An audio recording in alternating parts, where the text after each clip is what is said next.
Hi everyone, we're back in chapter 10, Facial Devices and Technology. And in this section, 10-7, we're going to talk about demonstrating how to safely and effectively use a steamer. Now, a lot of estheticians, they consider the steamer to be the most important machine used in aesthetics. Professional steamers, they come in various sizes and models. And you want to use only distilled water in your steamer because the mineral and calcium deposits in tap water, they can damage your machinery. Now, steamers take about 5 to 10 minutes to heat up. And you don't want to direct this arm of your steamer towards the client's face until a mist begins to flow out of here. The mist or the vapor is directed onto the client's skin surface by this nozzle at the end of the steamer's arm here. So here I have a photo. You can see a client receiving a facial, and you can see the steam coming out onto the face. The only thing I don't like about that photo is they've got the steam going up in the client's nose, and that makes it kind of hard to breathe. You almost feel like you're suffocating. So I always direct the steam from the head down when I use my steamer. But anyway, so steamers, they do have a place for aromatherapy right here on the end of the nozzle. So some of them will have a hole in the top here with holes around it. And then as you put your drops of essential oil in here, then as the mist comes through, it picks up on that essential oil. And the quality of your steamer, it will last for years if you get a good quality one. So it's really important that you buy a good one. Inexpensive models, they do break down quickly, so it's really worth the extra money to buy a good quality steamer that will last and be reliable. And the one in your textbook, it's an EquiPro steamer, and I will tell you I have used EquiPro steamers for years, and they, in my opinion, are the best steamers that I've ever used. I know for sure. They last and last and last. You do pay more for them, but those steamers, we had ours at the school for over 10 years, and it was still going strong. So anyway, when to use your steamer. Integrating your steamer into your service can help to soften the skin, and your steamer is typically used, guys, during the second cleanse in your facial.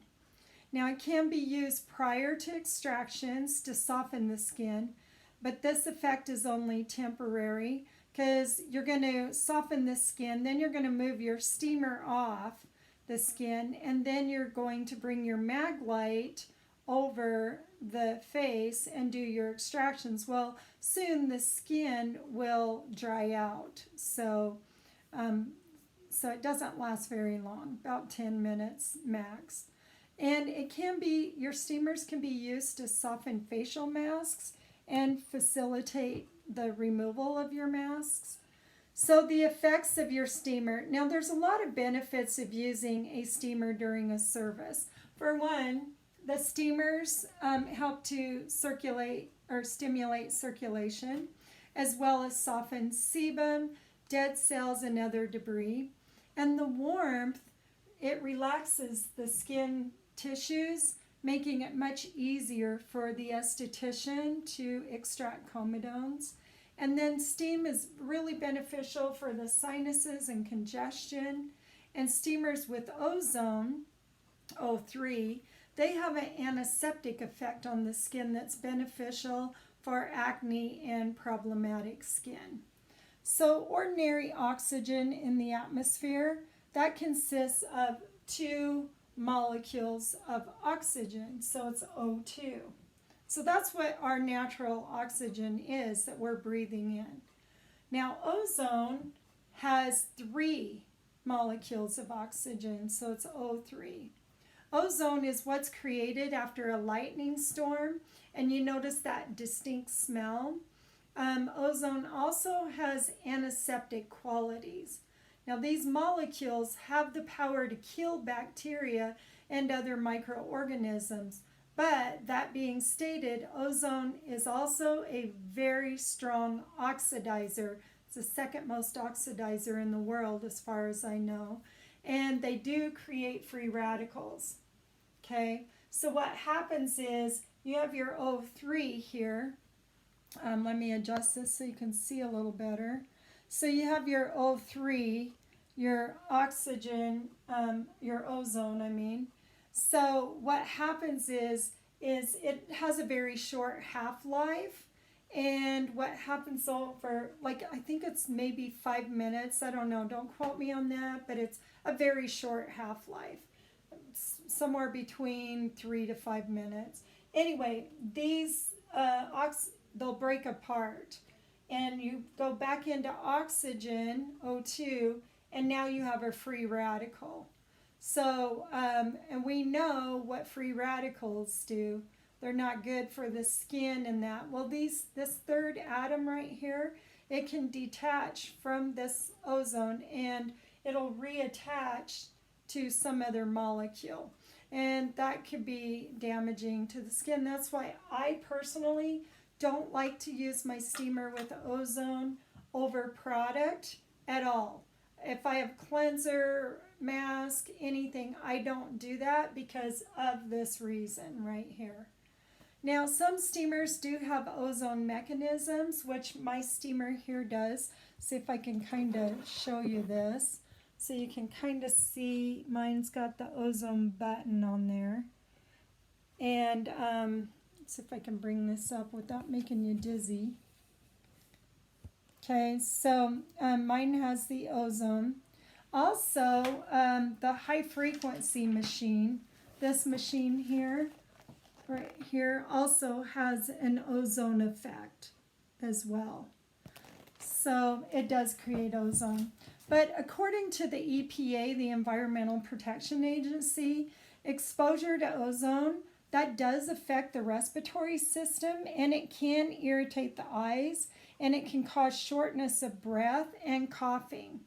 Now, OSHA standards for normal exposure should not exceed 1/10 per part per million, so we call it ppm, parts per million.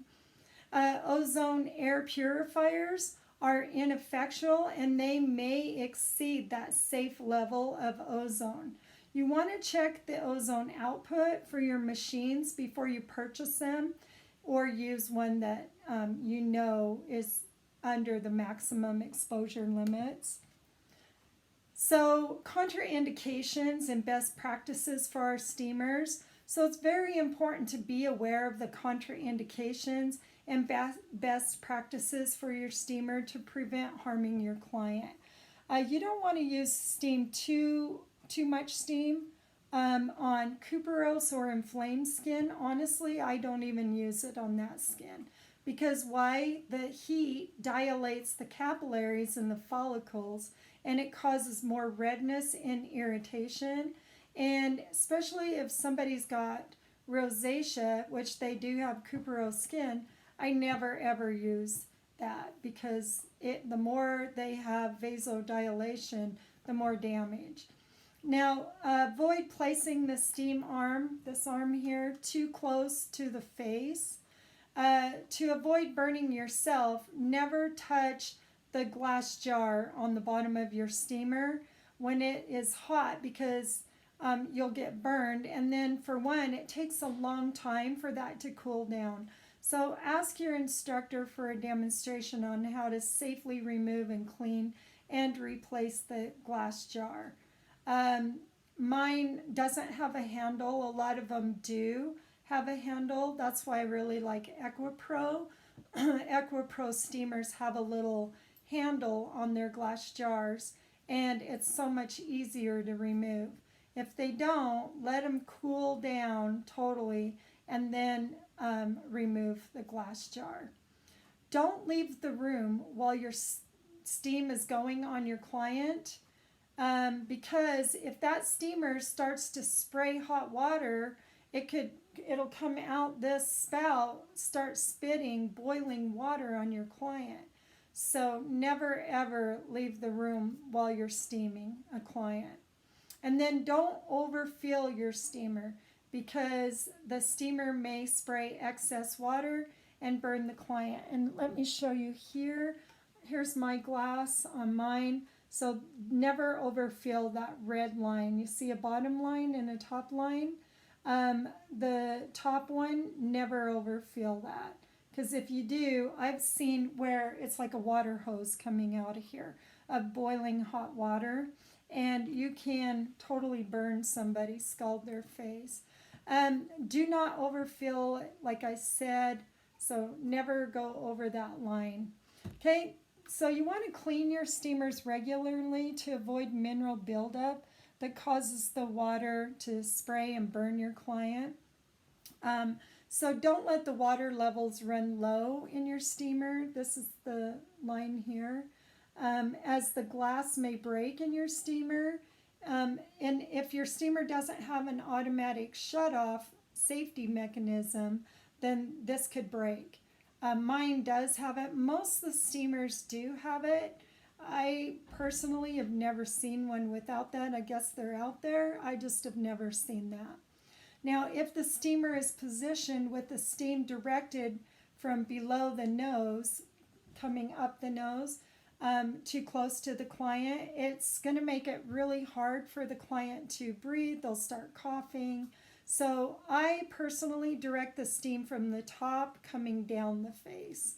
You want to reposition your steamer, so kind of move this, reposition it a few times if necessary to get an even placement of steam across their face. And never add cold water to a steamer until it's cooled off, so you don't break that glass jar. Okay, so safety and maintenance of our steamers. To ensure proper usage, always read and follow your manufacturer's directions for your steamer. Now, following these guidelines will keep your machine in peak working condition for years. So after each use, take and wipe down your steamer. Here I've got my little barbicide, and take and spray your rag down and then wipe down your steamer all around and so forth. Continue on down the whole steamer. Okay, and then at night you want to, when the glass jar is completely cooled, unscrew and empty this jar and let the jar dry out. What I do is I wash it with soap and water and then rinse it, and then I just keep it upside down to dry. And this rubber seal here on top, you want to take that off too and clean it, and I soak it in Marvicide, Barbicide, or Leukocyte, whatever you have, and then soak it, and then go ahead and rinse it, and then let it dry overnight too. Now in the morning, you want to refill this with fresh distilled water each morning. And again, remember, don't overfill. Okay, and then before each treatment, turn your steamer on and give it a chance to warm up. And this will save valuable time when you're treating your client. So the water used inside your steamer should be as free of chemicals and minerals as possible. Therefore, it's always recommended that distilled water be used, not tap water. Most tap water contains chlorine, and it'll have other chemicals and mineral deposits. And you don't want to leave water in your steamer overnight or over the weekend. You want to empty these. If the steamer is not emptied regularly, what happens is deposits will build up on the heat element, and I'll show you my heating element on my steamer. So here you can see that's the heating element, and what happens is they'll build up with mineral deposits, and it'll turn kind of a white or yellowish crusty appearance on them. So you don't want to let that happen, and always dry that element.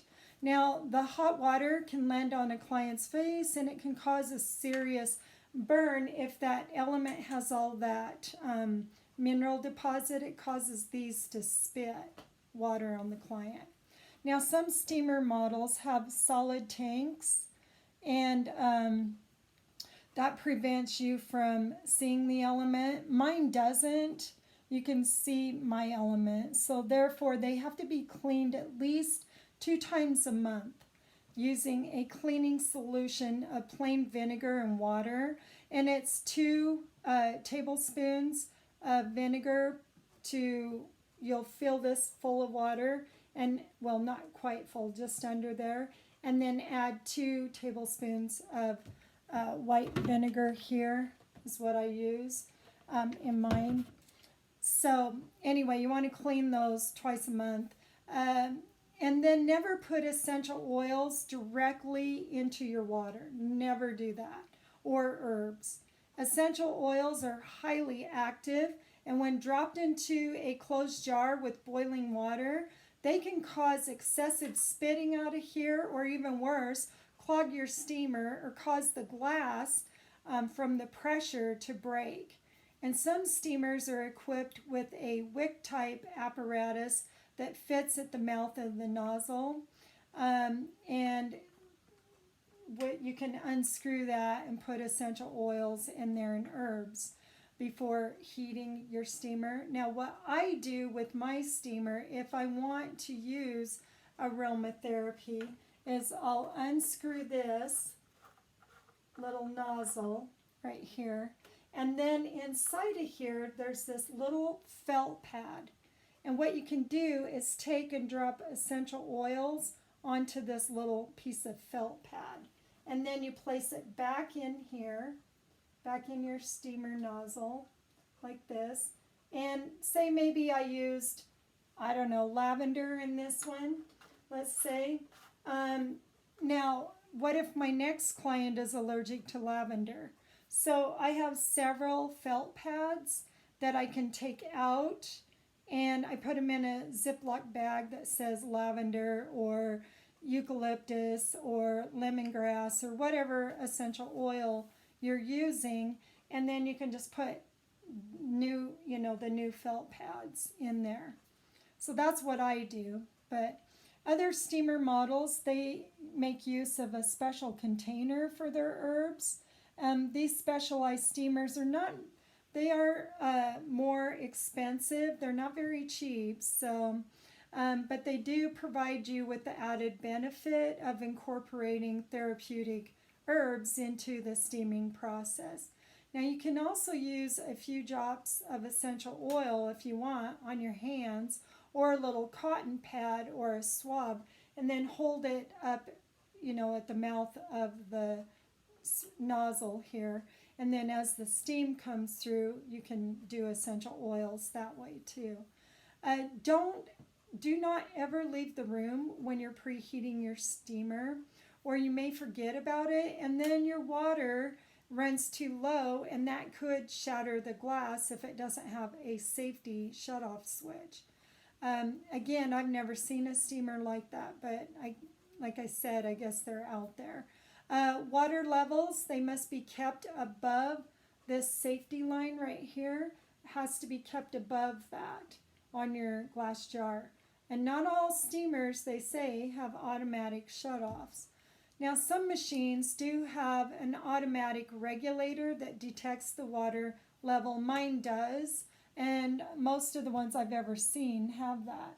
So when your water becomes too low or empty, then that little safety switch is triggered and it'll turn off your machine. Now, some machines, they have timers like mine does, and so it'll shut off my machine at a specific time. And timers are really useful, but here's the downfall of them. They tick and they ding when the timer goes off, which can be a loud, distracting noise during your facial. So you want to try your machines before you buy them if you can. A lot of times people just buy them online and you can't try them. But so I would ask around several estheticians before you buy your steamer and find out what their thoughts are on whatever particular steamer you want to buy. And then always have a spare glass jar and a spare rubber seal just in case your jar breaks, which I've seen those jars break and crack quite a bit. Some of the machines I've seen come with a plastic, rather than glass, they're plastic, which is really nice because then you don't have to worry about them breaking as easily. Okay guys, so that concludes this section on the steamers. There is a check-in question that you need to complete. Send that in to Krista@oliverfinley.com. And what it is list the benefits of using a steamer. Okay? Now, after completion of that, then go ahead and reread this section 10-7, demonstrate how to safely and effectively use your steamer. And then there's a little watch section on the steamer, so watch that. And then chapter 10, do. It's use a steamer case study, so go ahead and complete that. And then that's it on this section. I'll see you in the next section.